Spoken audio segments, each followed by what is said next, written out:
Assalamualaikum warahmatullahi wabarakatuh. Perkenalkan, nama saya Rismanul Izzah. Saya dari Prodi PGSD 2A, kelas 2A. NIM saya 22488111009. Di sini saya akan menjelaskan tentang model-model pembelajaran inovatif. Pengertian dari pembelajaran inovatif. Inovatif sendiri memiliki arti pengenalan terhadap hal-hal yang baru atau bisa disebut juga dengan penemuan. Jadi pembelajaran inovatif merupakan pembelajaran yang dirancang oleh guru yang sifatnya baru, tidak seperti biasanya dilakukan.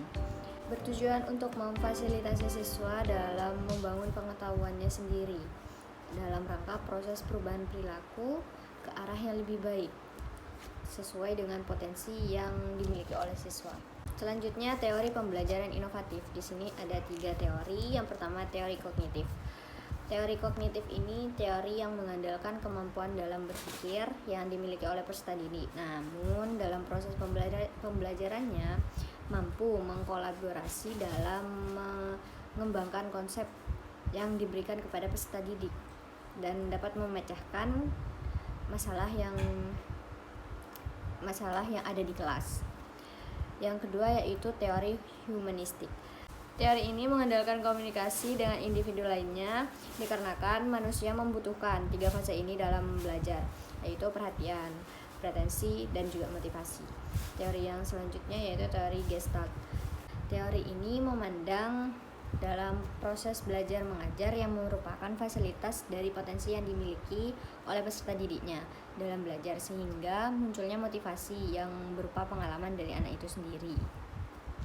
Di dalam model-model pembelajaran tentunya ada kelebihan dan kekurangan masing-masing. Kelebihannya yang pertama yaitu melatih siswa untuk mendesain suatu penemuan. Maksudnya pembelajaran inovatif itu melatih siswa untuk memunculkan ide-ide baru yang kreatif, sehingga kekreatifannya itu menemukan hal-hal baru di era globalisasi ini. Kelebihan yang kedua yaitu menuntut kreativitas guru dalam mengajar. Dalam hal ini, guru dituntut untuk tidak monoton. Maksudnya, guru itu harus memunculkan inovasi-inovasi atau kreativitas-kreativitas yang baru dalam proses pembelajaran, di mana kreativitas guru itu sangat diperlukan agar proses pembelajaran tidak monoton atau membosankan. Dan kelebihan yang ketiga, hubungan antara siswa dengan guru menjadi hubungan yang saling belajar. Nah, di sini maksudnya itu guru dan siswa sama-sama membangun hubungan belajar yang menyenangkan di dalam kelas, sehingga apa yang menjadi tujuan pembelajaran itu bisa terwujud. Dan kelebihan yang selanjutnya yaitu merangsang perkembangan kemajuan berpikir siswa untuk menyelesaikan masalah yang dihadapi dengan tepat. Nah, di sini siswa mampu menyelesaikan masalah-masalah yang dihadapi dengan tepat, di mana pembelajaran inovatif ini akan membuat siswa berpikir secara kritis dalam menghadapi masalah. Dan yang kelebihan yang terakhir yaitu dapat membuat pendidikan sekolah menjadi relevan dengan kehidupan khususnya dunia kerja, di mana nantinya dunia pendidikan itu akan lebih berwarna atau menyenangkan, tidak monoton dan tidak membosankan, dan akan terus berkembang menjadi semakin baik. Hal ini tentunya akan mempengaruhi dunia kerja yang akan dijalani setiap orang. Selanjutnya, kelemahan dari model pembelajaran inovatif. Yang pertama, siswa yang kurang aktif dalam proses belajar akan semakin tertinggal. Dan kedua, memerlukan alokasi waktu yang lebih panjang. Yang ketiga, kurangnya kreativitas guru. Nah, selain itu masih banyak lagi kelemahan-kelemahan di dalam pembelajaran inovatif ini, dikarenakan masih banyaknya rasio guru dengan menggunakan cara lama yang dapat menimbulkan kegiatan belajar itu terhambat atau membosankan. Hal ini tentunya akan membuat siswanya jenuh dalam belajar. Padahal kreativitas guru itu dalam menjalankan sebuah kelas sangat diperlukan, sehingga kreativitas akan mendorong siswa agar lebih giat lagi dalam belajar. Selanjutnya, model pembelajaran kooperatif. Menurut Kamus Besar Bahasa Indonesia, kooperatif itu berarti bekerja sama atau saling membantu. Jadi Model pembelajaran kooperatif itu merupakan suatu model pembelajaran yang dapat meningkatkan pencapaian akademik dan sikap peserta didik melalui kerjasama di antara mereka. Pembelajaran kooperatif itu juga merupakan rangkaian kegiatan belajar yang dilakukan oleh peserta didik dalam kelompok untuk memudahkan tercapainya tujuan pembelajaran. Dan yang selanjutnya yaitu prinsip-prinsip model pembelajaran kooperatif. Prinsipnya itu ada partisipasi dan komunikasi. Nah, pada saat ini pembelajaran kooperatif ini dapat melatih peserta didik dan dapat mampu juga berpartisipasi dan berkomunikasi. Artinya itu peserta didik mampu memberikan pendapat, gagasan, saran atau sanggahan kepada kelompok lain.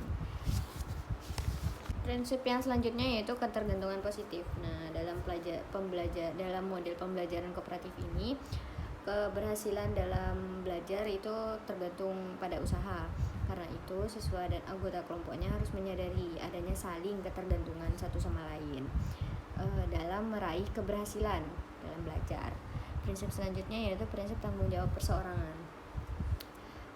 Untuk memperoleh keberhasilan model pembelajaran kooperatif ini, maka setiap anggota kelompok itu harus memiliki tanggung jawabnya pada tugas mereka masing-masing, yang nantinya guru itu akan melakukan penilaian secara individu atau kelompok yang sesuai dengan kinerja yang didapat di dalam kelompok tersebut. Prinsip yang selanjutnya yaitu prinsip evaluasi proses secara berkelompok.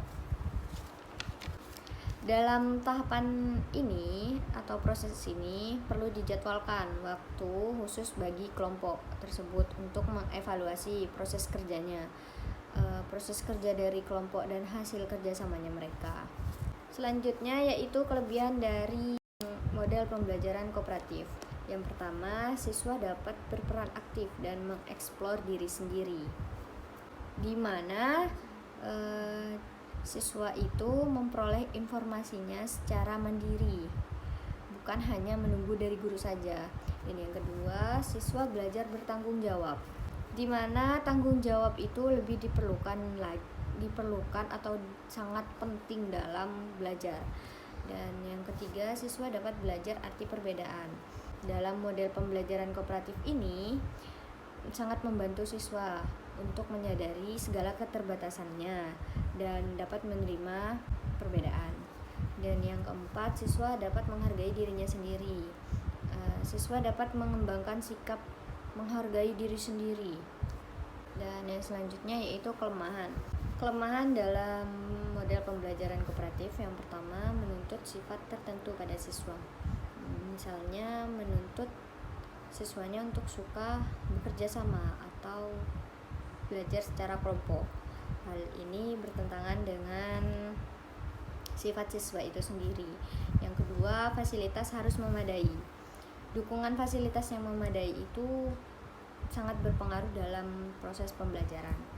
Yang ketiga, topik pembahasan tidak fokus pada satu titik, karena biasanya topik pembahasannya yang dibahas itu meluas dan tidak sesuai dengan apa yang direncanakan. Dan yang keempat yaitu mengakibatkan beberapa siswa menjadi pasif saat berdiskusi. Selanjutnya, model pembelajaran berbasis masalah atau problem based learning. Proses pembelajarannya itu menggunakan pendekatan yang sistematik untuk memecahkan berbagai masalah atau menghadapi tantangan-tantangan yang nanti diperlukan di dalam kehidupan sehari-hari. Prinsip-prinsip model pembelajaran kooperatif di sini yang pertama yaitu konsep dasar atau basic konsep. Seperti guru itu memberi pemahaman dahulu yang mendasar kepada siswanya pada saat pembelajaran. Dan yang kedua, pembelajaran secara mandiri atau self learning.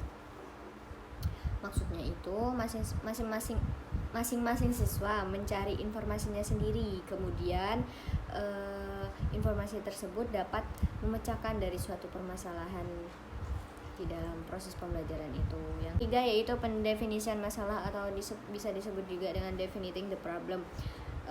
Setelah itu menyampaikan permasalahan-permasalahan yang ada di kelompok dan Di dalam suatu kelompok itu, siswa itu melakukan beberapa kegiatan seperti bertukar pendapat, pembagian tugas, dan lain-lain sebagainya. Dan yang keempat yaitu pertukaran pengetahuan atau exchange knowledge. Setelah menemukan dari berbagai sumber informasi, siswa tersebut mengungkapkan pendapatnya atau pengetahuannya dengan anggota-anggota kelompoknya lagi. Selanjutnya yaitu langkah-langkah pelaksanaan pembelajaran berbasis masalah. Yang pertama yaitu orientasi peserta didik kepada masalah. Perilaku guru terhadap siswanya itu dengan cara menjelaskan tujuan pembelajarannya, menjelaskan logistik yang dibutuhkan apa, terus memotivasi peserta didik untuk terlibat aktif dalam pemecahan masalah yang telah terpilih. Yang kedua itu mengorganisasikan peserta didik. Perilaku guru terhadap siswanya itu dengan cara membantu peserta didiknya mendefinisikan dan mengorganisasikan tugas belajar yang berhubungan dengan masalah tersebut. Yang ketiga, membimbing penyelidikan individu dan kelompok. Perilaku guru terhadap siswanya itu dengan cara mendorong peserta didik untuk mengumpulkan informasi-informasi yang sesuai dan juga melaksanakan eksperimen untuk mendapatkan penjelasan dan pemecahan masalah. Dan yang keempat, mengembangkan dan menyajikan hasil karya. Perilaku guru terhadap siswanya itu dengan cara membantu peserta didik atau siswanya dalam merencanakan dan menyiapkan karya yang sesuai seperti laporan, model dan berbagai tugas dengan temannya. Dan fase yang terakhir, menganalisa dan mengevaluasi proses pemecahan masalah. Perilaku guru terhadap siswanya itu seperti halnya guru itu melakukan penilaian atau mengevaluasi hasil belajar